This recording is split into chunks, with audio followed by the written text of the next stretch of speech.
Okay, good morning everybody. Welcome to my first edition of our pizza dough. This is going to be a lot of fun. It's going to be simple. I have to ask you all to mute your phones because we're getting a lot of echo coming through here. So just please mute your phones. There's still a few echoes coming through. You still need to mute those phones. And when you want to ask me questions, you can just unmute, ask me the question, mute again. Otherwise, we hear everything what's going on in your private lives. Okay, it sounds like we got one more person who needs to be muted there. Mute the phone, find the mute button. Okay, I'm going to start first of all by welcoming you all, and I hope there's some children there as well, because this is going to be a lot of fun. It's very simple.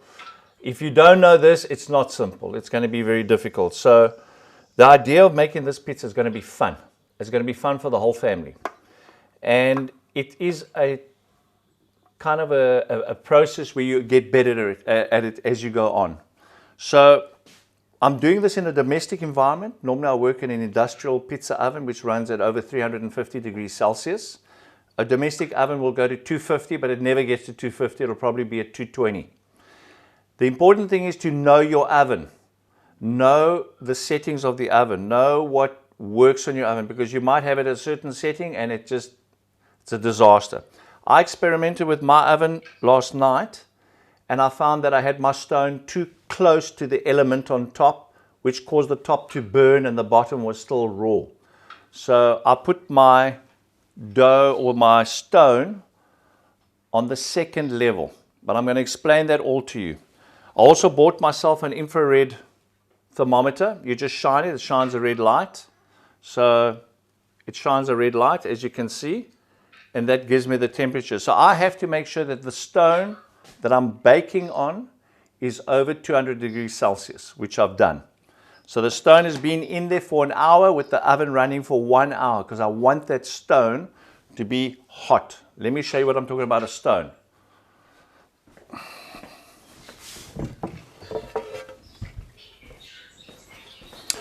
This is the stone I'm using. It's unglazed, meaning that it's not shiny. It comes from an old pizza oven of mine. It's broken in half. So the other half is in the oven.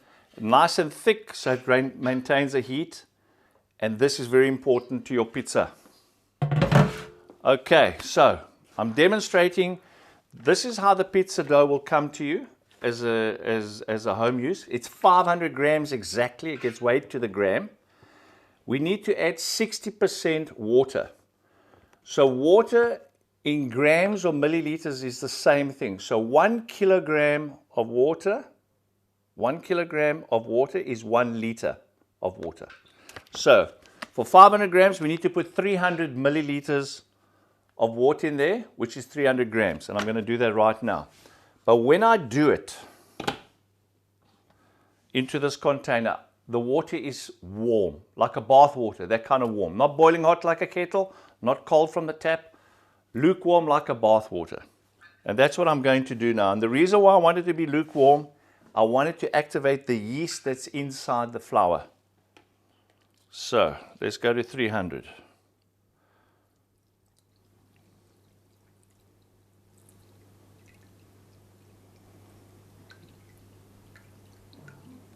$300 exactly. Okay, so quite simply, and this is going to be a lot of fun, fly in the middle. This is 500 grams of flour. It's got yeast, it's got sugars, it's got all the ingredients you need to make a nice pizza out of it. So I don't pour the water in a little bit at a time, I pour the whole lot in. I know exactly that's correct. A lot of people will want to ask me certain questions. The reason why I'm using the fork now is to get the first mixture going. Otherwise it sticks to my hands like hell. And it gets difficult to work with. You know how it is when the flour starts sticking to your hands. It's still going to stick to my hands, but not as bad. Okay, that looks like it's nicely mixed. There we go. You want to mix in all this flour. You don't want to waste any of it. So you'll see I'm rotating it around. There we go. It'll be sticky and it'll be rough. So the dough is rough now. So when do we stop kneading? Is when the dough becomes smooth, which I'm going to show you now. There we go.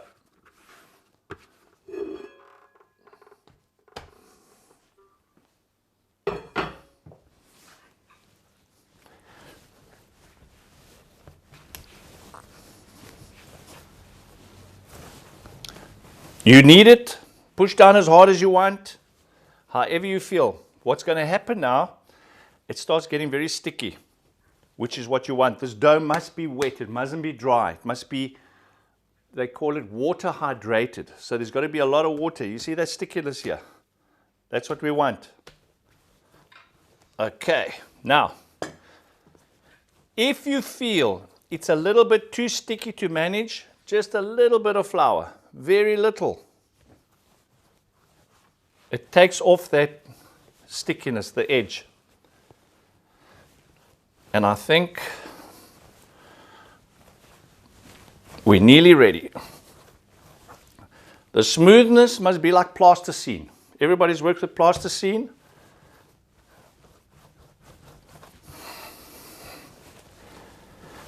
Oh, and it's soft and it's beautiful. And what we want now is to get the yeast cells to start activating. The water must get to it.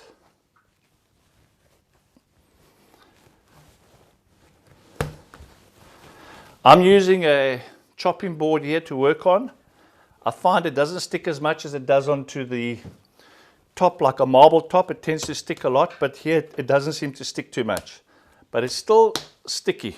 You want this thing to be sticky. That means there's enough water in it. Okay, I'm happy with this. Now, stage 2, very important. This is very important what I'm going to show you. We put it, there are 2 things you have to do here. Put it into a Tupperware that's got a lid, but because it's slightly sticky, I'm going to put a bit of oil. Any oil, olive oil, any oil. Roll it around. It's not sticky anymore. There we go. Into that. It must be airtight and left at room temperature for 2 hours. In 2 hours' time, it will grow. And I'll show you what it looks like, because 2 hours ago I prepared a dough. And let me show you what it looks like.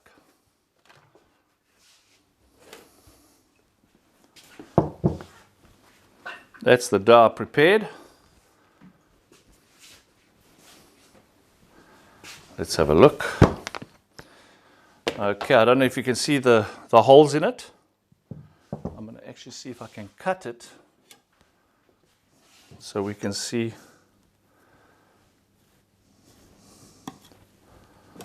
what it looks like. I don't know if you can see these holes. That's the yeast cells that are working in this loaf that I've made. Look how big it went. The important thing of this is you don't want to kill the size of the gas that's in here. So you've got to be very delicate with it. So what I'm going to do, I'm going to weigh out about 160 grams here. Let's see what it comes to now. Could be a bit much.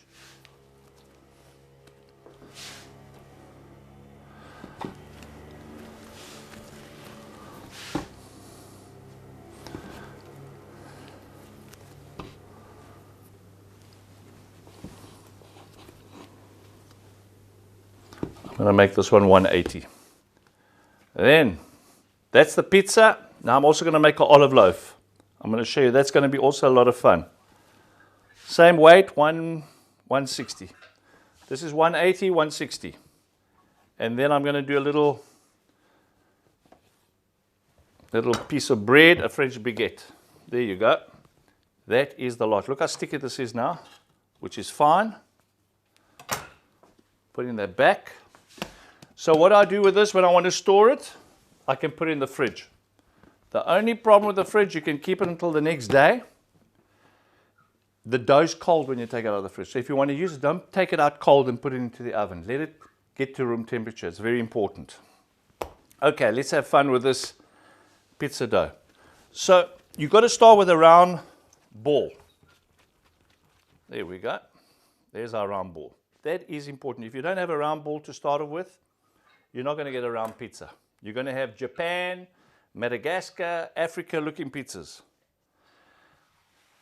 You'll notice I put a bit of flour down. Flour is your friend when you're rolling dough, but it's not your friend in the oven. You want to get all the flour off from the oven because it burns and it goes bitter. So here we go. Somebody, you need to mute your thing. We can hear you coughing and everything. I don't know who was coughing there, but we heard your cough. I don't want to be in the same room as you. Anyway, there we go. So now, why am I pushing down with the palm of my hand? Because I want the outside parameter to be thicker than the middle. The middle part of this pizza must be thin, and the outside will be the lip, so that when it grows on the outside, it contains the cheese and all the filling. That's why we want a lip. And the other reason why I want the lip, when it bakes in the oven, it bakes from the outside to the middle. If you make it like a biscuit at the end, it can't lift, it can't cook. So it lifts up from the outside and cooks it right through to the middle. And you'll see that happening in the oven. Okay, now, how do you make a round pizza? Very simple.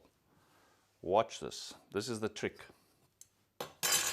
I'm going to roll on this dough here, but I'm not going to go to that end or this here. I'm going to keep it in the middle.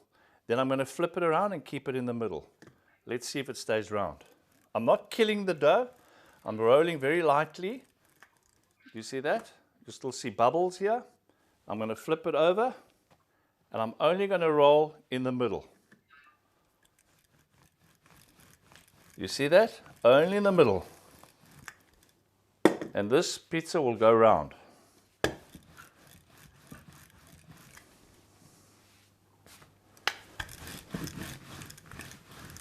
I can see it's starting to stick. I like to stretch it because when you roll it, it goes like an egg. The other thing is, you can shape it with your hand. If you feel it's losing shape, you can stretch it with your hand.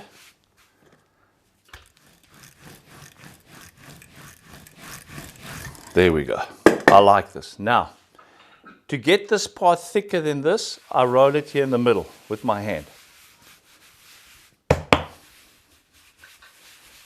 So what happens is, I'm pushing the dough out so that the middle part is nice and thin.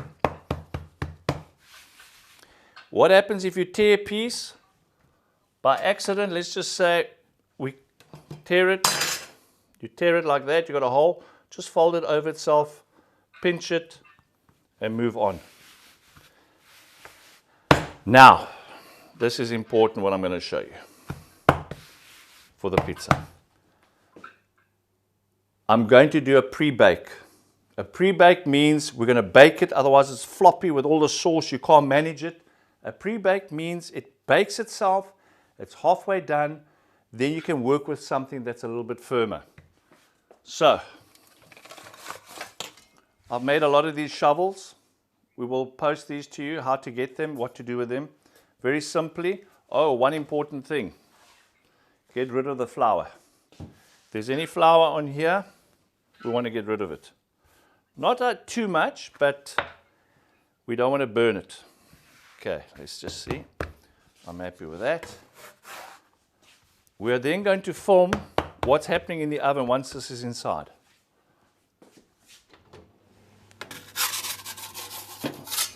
My oven at the moment is at maximum. I've turned it full on. I don't have a fan blowing. I've got two elements running, no fan. And you will see what happens in the next 2 to 3 minutes. Yeah. We'll leave that in the meantime, 2 to 3 minutes. This one here, I'm going to do the olive loaf. That's going to be fun as well. It's the same thing as a pizza, except I'm going to make it longer. Very lightly. I'm rolling it very lightly.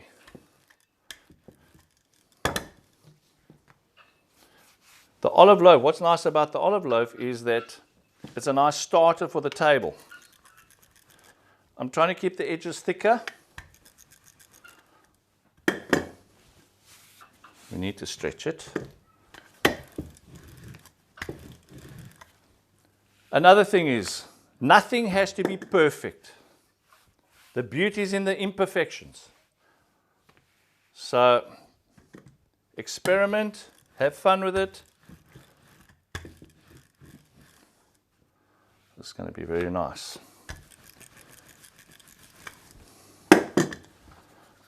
Okay, so now, this one's also going in the oven.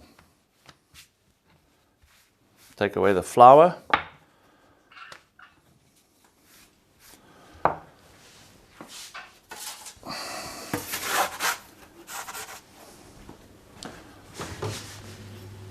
Can you come here with the camera, please? Would you be able to film me in there? Show them what's happening to the dough or the pizza. Can you get it inside? Okay, I'm going to open the door. Have a look.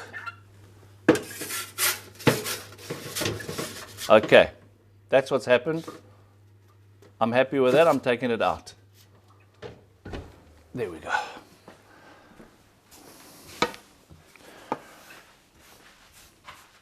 That's our first stage. Look how light and fluffy that pizza looks. It's beautiful. And that's our first stage. I'm very happy with this. So while that's sitting there, I'm going to do a little bread stick here. Let's see how it comes out. I'm going to cut it across here. Not all the way through, I'm just scoring it on top. I'm happy with that. One thing I do want to do to it is spray it with water.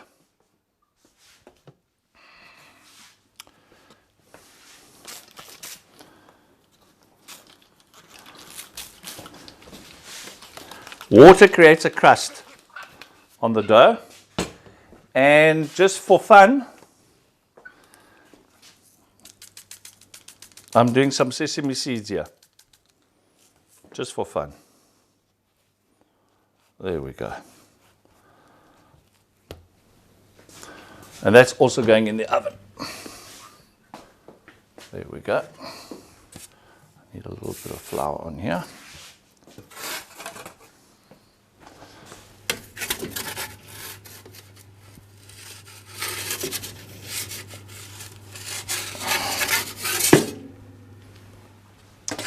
Perfect.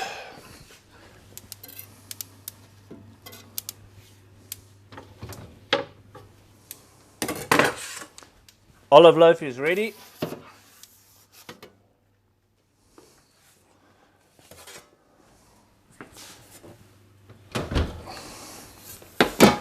Look how simple everything is. I'm using sesame seeds because I love the flavor when they have that lovely crunch to it. So let me just clean this away.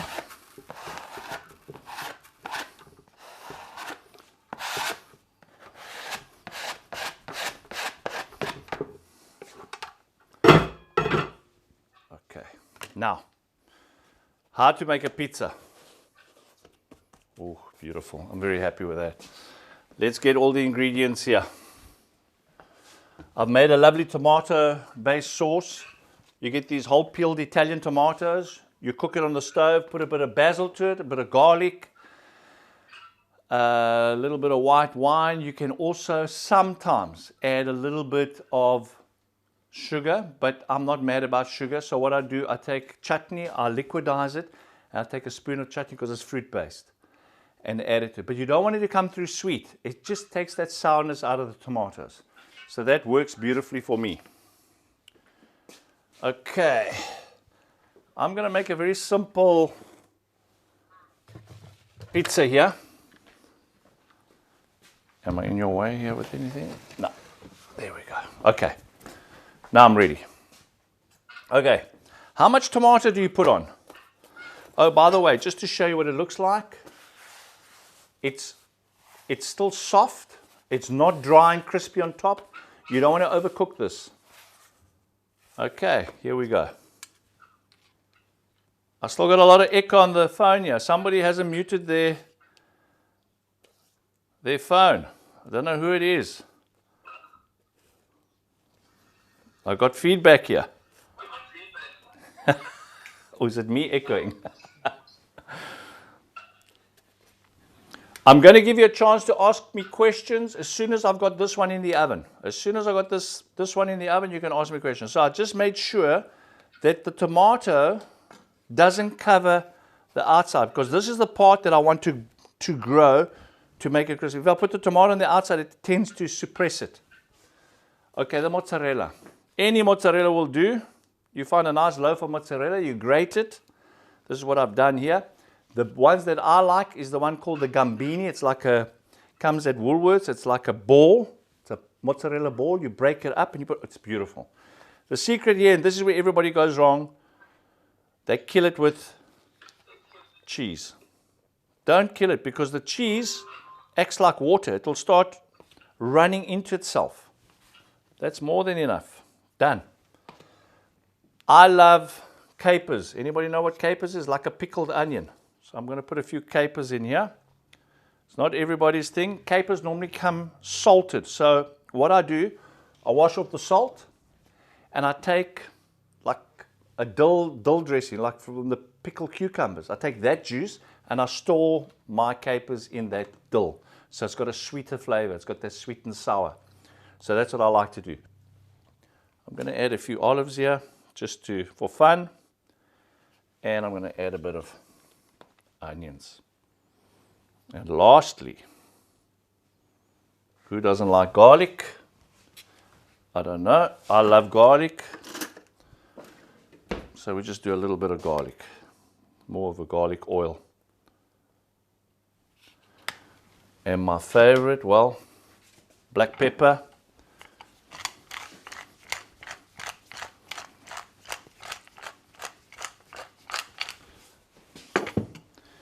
And a little bit of sale. Here we go.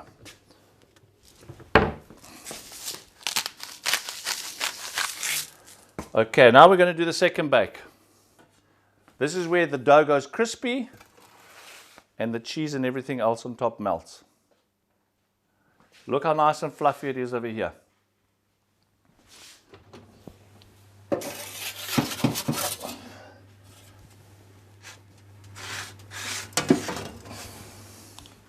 There's my bread.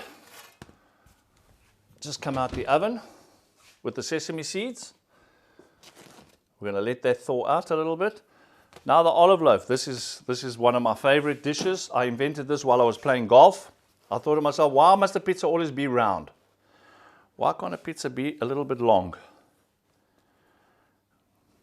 Because I was thinking to myself, my staff was struggling to keep it round. So I thought, why not just carry on rolling it up and down, see what happens to it? And that's how I came up with this idea. Again, it's a lovely starter for the table. And in my restaurant, it's one of the most popular starters. Okay, I'm going to put some onions. We call it the Mauro's olive loaf. A lot of people say, no, it's too good for that.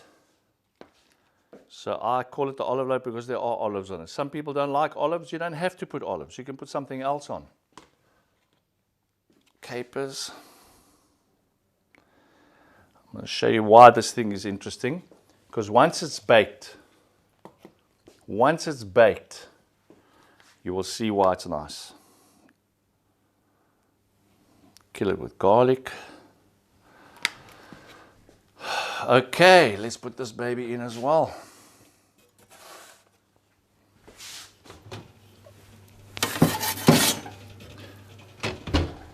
While those two are cooking, you have an opportunity to ask me questions. When you ask me questions, you can unmute your phone, ask me the questions, and I'll try and answer them. Does anybody want to ask me any questions?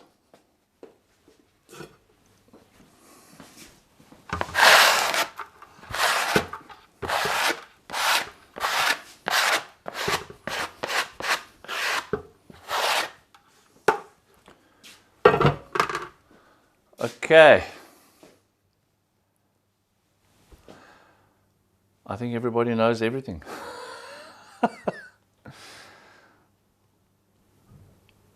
Maybe they're asking questions not coming through. You need to unmute your phone to ask questions.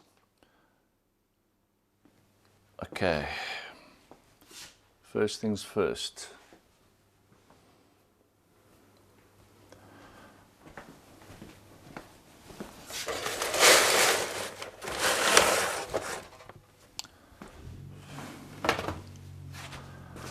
How long do we leave it in the oven for now? I think maybe, do you want to come and film what's happening here in the oven?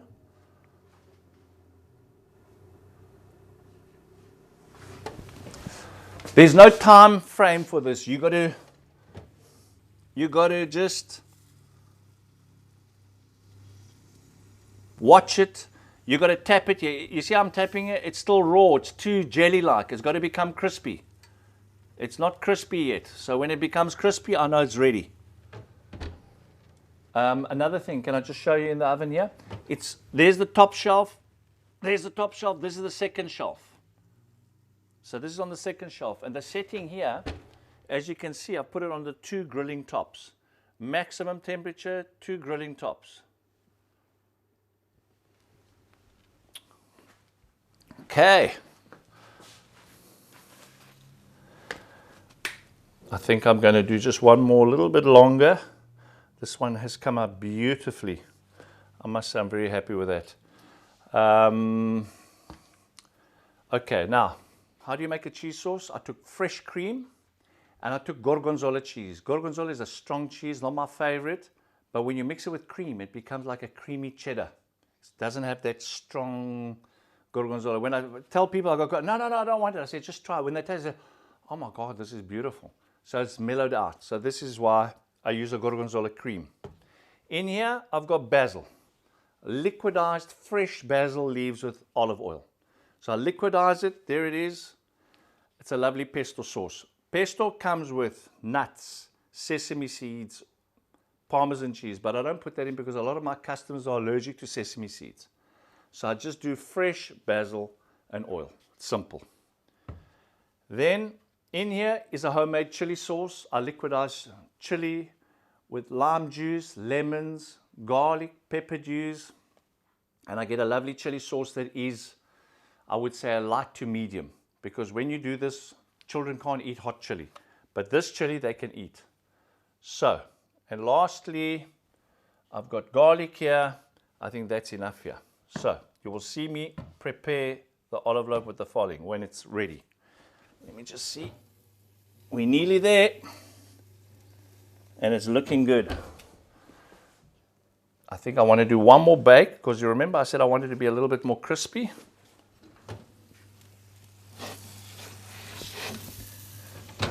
Let me tell you, it's fantastic. It's coming out fantastic. My camera crew here are going to eat what I've made, and you're going to see, I promise you, this is wow. I know it, because last night when we came home, I did a test run, and I said to my wife, are you going to have anything? No, I'm full. I'm not eating anything. Anyway, that's fine. I sat here, we were watching movies. I was doing my bake. Eventually she said, that smells nice. Can I have a piece? So I gave her a piece. She says, have you got another piece? Well, she ate half the pizza. So this is what happens with pizza. Pizza makes you happy. Pizza is a thing you share. If you have a hamburger, you eat that on your own. There's no sharing of a hamburger. But a pizza makes everybody happy. And this thing is going to be a lot of fun. What you can do in the evening is make your pizza bases, have them all ready. Each person prepares their own ingredients on top, and you just bake them in the oven. Simple. Let's just see. Oh, can you bring the camera here one more time? You also must be careful, because there's a lot of water in the dough. So when you open your oven door, that whiff of hot air comes out with the with the steam. So now let's look here. You see it's hard. That's ready. Yes, that's ready. Okay, let's take her out. There's my shovel.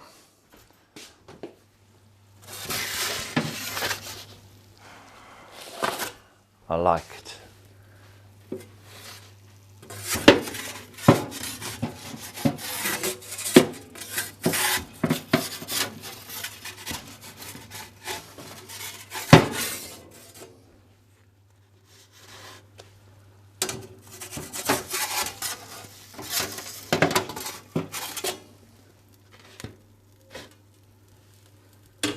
Okay. Let's cut up this baby. I like to use a blade like this because the wheel cutter, if you've got pineapples, you use the wheel cutter, it pushes everything off. And let's just make it a little bit interesting. The gorgonzola I'm going to put on here just to make it pretty. I want to put a little bit of basil. And I think I'll put a little bit of chili.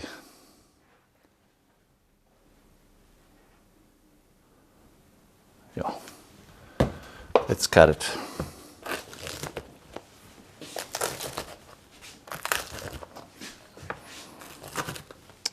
What are we looking for in a pizza? Let me show you.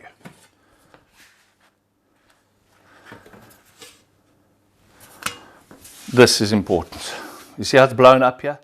You see how thin that is? You see how that pizza holds itself? It doesn't collapse. This is light, crispy. Let me try. It's flipping hot.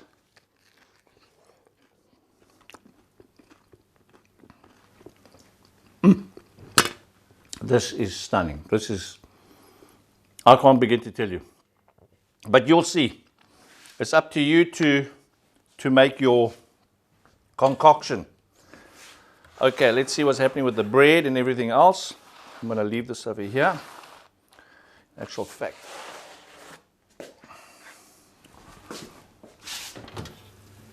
There we go.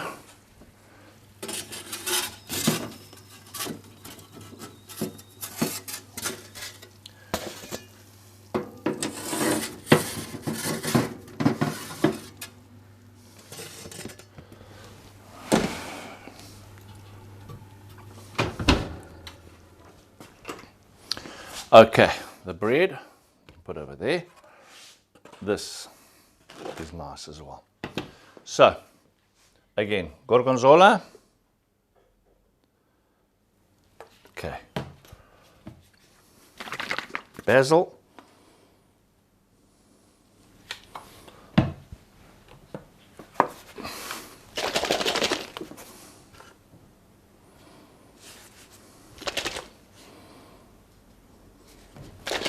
Bit too chunky.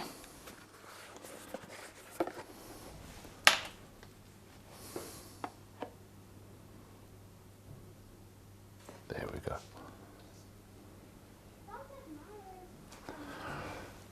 There we go. Now, this baby, this is how you cut it.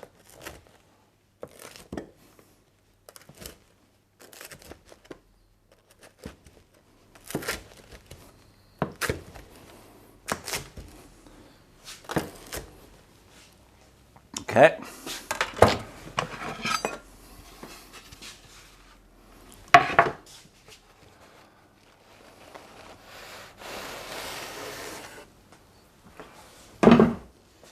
You serve this on a table. Everybody gets a slice. It is perfect. It's beautiful. It's simple. And this, I would normally do. I'll show you something now. Have I got it? Okay.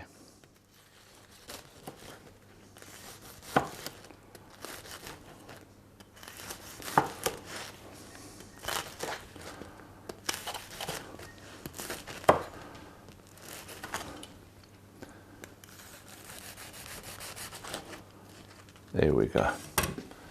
So, I don't know if you see the holes in here. It's light and airy. You can see the steam still coming out of it. There you got a lovely fresh bread. What we normally do is take olive oil, put it into a side plate, some balsamic glaze. You got that beautiful, and then you dip this bread into that, and you eat it also as a lovely little starter. So, I think I've covered 90% of it. I'm just going to rehearse a few things with you. The flour, you add warm water, bath water to it, knead it. It's going to be rough. Carry on kneading it until it becomes like plasticine, soft, smooth. Texture must be smooth. It must go into a sealed proof container. Before you put it in the container, rub it with a bit of oil. Leave it for 2 hours, room temperature. Okay, so that's sorted. In 2 hours' time, an hour prior to taking it out of there, you've got to warm up your oven. Maximum temperature, 250 degrees Celsius. Try and use both elements. Put your shelf in level 2. Do not use a glazed towel. A glazed towel is with the shiny, it'll crack. Try and find a porous towel. You need a firm base to work on. You can't put it onto a grid. It doesn't bake in the air. It needs stone. It needs contact. So this pizza does not bake in the air. It bakes on stone. Okay. Watch it in the oven. See that it puffs up nicely. Don't overcook it, because then it's just going to dry it out and it's going to become a biscuit. It's not going to be fun. Then prepare it like I showed you with the tomato, the mozzarella, light. All your ingredients that you like. Don't overpack it. Do the second bake. And then you're ready to go. I think this is perfect. I don't know. Nobody asked me questions, so I can assume that I have done everything perfectly. You can always contact us on the email address which will be forwarded to you. And you can go back to the video if you need to see anything. And if you've got any questions, please email me. And we will answer all your questions. This is... Yes. What if, Graham, I've got a question, or 3 questions if I can ask now. Please. Just run me by the flour. You said 500 grams of flour. How much water goes into that flour? Okay, it's 60%, which means it's 300 grams of water, or 300 milliliters of water. Okay, it's just more than half of the flour. So if the flour is 1 kilo, it's 600 grams of water or 600 milliliters. It's just beyond the half of what the flour weight is. It's exact. It's an exact science. That is exact. You put too much in, you could be in trouble. Yeah, put too little, it's in trouble. In trouble. You've got to get that amount exact. If that amount is exact, it's going to reward you. Okay, cool. Another thing is, let me just, while you're on the phone, okay, ask me the next few questions. It's completely unrelated, so maybe stick with it if it's dough, then stick with that till we're finished. Okay. Another thing is, if you leave the lid off and it's not tight, it tends to form a crust on the dough. You're in trouble then. You do not want a crust. You don't want a crust on that dough. So remember, it must come out sticky, wet. If it's too sticky for you to handle, put a bit of oil on your hands and rub it around that dough and roll it out with your flour. So try not to add flour, try and work with oil. Not too much oil. Any other questions? Okay, gorgonzola cream. What is in that apart from gorgonzola, obviously? It's just cream and gorgonzola. That is it. So what I want to do, I want to make a gorgonzola cheese that's strong, but with the cream I melt it out. And it's you can see it's thick. It's not like water. So what happens is the cream thickens up on its own when you're boiling it on the stove. So if you grate your gorgonzola into it, you can taste it and you say, oh, this is strong enough. Oh, it's too strong, you add more cream to it. But let it thick, let it bubble, and then switch it off. It'll settle. That is your gorgonzola cream. And it really... Normal, you know the cream that you get at the spa in those little tubs? That's it. Okay. And the last question, the chili sauce, you said chilies, pepper juice. I liquidize lime, lemon, pepper juice, chilies, garlic, and I liquidize it. In actual fact, the bullet is the best thing. I didn't put this through the bullet. It would have been a lot finer. And it has that sweet chili, lime, lemon flavor. I manufacture a lot of this, but you can do it at home. Do it according to your taste. And you can make it like a mild chili. So in other words, you can just pour it on top so the kids can have it. Yeah. Okay, good. That's me. Thank you. Anybody else? We're going to be posting a lot more videos because this is only the beginning of what we can do with this. I would like to show you more, but I think this is enough for today to consume and understand. Sorry, Mauro. Yes. Hi, it's Alan here. Hello, Alan. Two questions. The first question is, if you're making bases and you want to store them, is it best to kind of store them after the first bake? And if you, I mean, are you able to freeze them, or is it best to just Yes. kind of do... Yes. So this is what you do. Once you pre-bake them, I've seen it happen. That people bake 3 or 4 and then they pile them on top of each other and it flattens the pizza. So don't do that. If you pre-bake, keep them apart. But what I suggest you do, let's just say you're pre-baking for the afternoon. This is what you do. You pre-bake them, put them in a plastic bag so they retain the moisture, and you can put it in the fridge. But try not to pack it on top of each other. Try and give them each individual away from each other. If you want to freeze, they pre-bake, put it into a bag. It's going to steam the bag. Let it cool down and then put it in the freezer. That will hold until you want it. And it'll come out when you open it, let it defrost. It'll be perfect like you just baked it. So you can freeze it. But best is fresh. Yeah, no, absolutely. And the second question is, where did you get your baseball bat black pepper grinder from? From a client that used to give me a hard time. I say, jeepers, Walter, you're breaking me, you're killing me. Why are you giving me? He says, I've got a present for you. For people like me. I said, what is it? So he brings me this. I said, what am I going to do with the bait? He says, no, it's a pepper grinder. So it comes from Switzerland. It's called the King of Pepper. I absolutely love it. That's great. Yeah, no, because I mean, we're a baseball family, so everyone went, oh, look, he's a baseball. Can you imagine? Anyway, that was a pepper grinder, a very clever idea.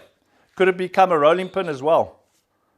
Yeah, no, that's what I thought it was a rolling pin, but then again, that's fantastic. Thanks, Mauro. No, pleasure.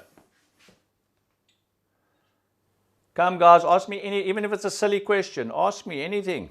Silly questions.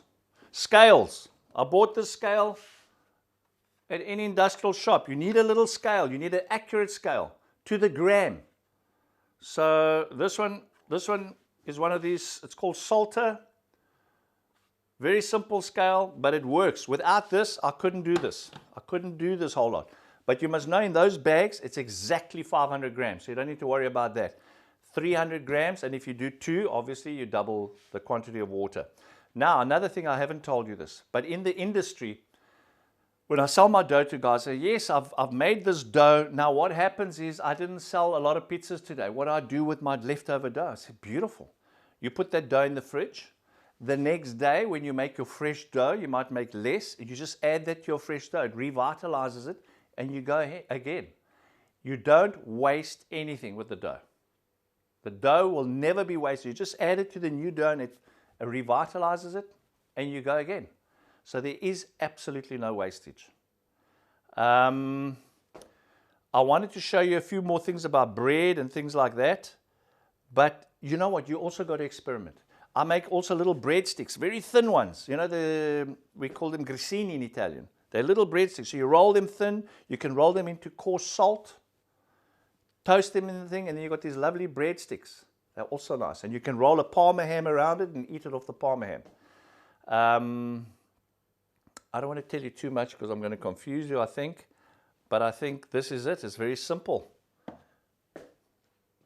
Thank you very much. Yes. Sorry, quick questions, Alan, again. That knife you used, is that a sushi knife? Actually, yeah, it is. It actually is a sushi knife. It's a lot easier to kind of cut. I mean, it's not as serrated, but it's got a long blade. So yes, well, you know what? I could have used a serrated one on this bread because it does get crusty. This isn't the correct knife, but a serrated knife would have been better to cut this. But I'm also use this when I cut the slice. You don't want a serrated knife when you cut in the top. And important is to spray it with water. What does water do? It makes it crispy. The top is nice and crispy. When you bite into that outside layer, it must crunch. And then you've got the rest of the dough, which is nice and light. I think this one came out very nicely. This with a piece of butter or a piece of salami. You can cut it even down the middle, open it up, put some salami in there. You can put some capers and onions, peppers, grilled peppers. So it's endless what you can do with this dough. There are other things we can do, but I don't want to tell you that now. That will be for the next stage. Well, I hope you guys have got your dough, and I hope you managed to get going. Remember one thing. I bought this thing. It's an infrared thermometer. It says, what does it say? Master Class. It's important that you get your stone over 200 degrees. So be careful that you're not working with an oven that says 250, but your stone is only at 150. You're going to struggle. It must go over 200. So make sure you run that oven for 1 hour before you start baking. That is imperative. That stone must be hot. I think that's it. Thank you very much.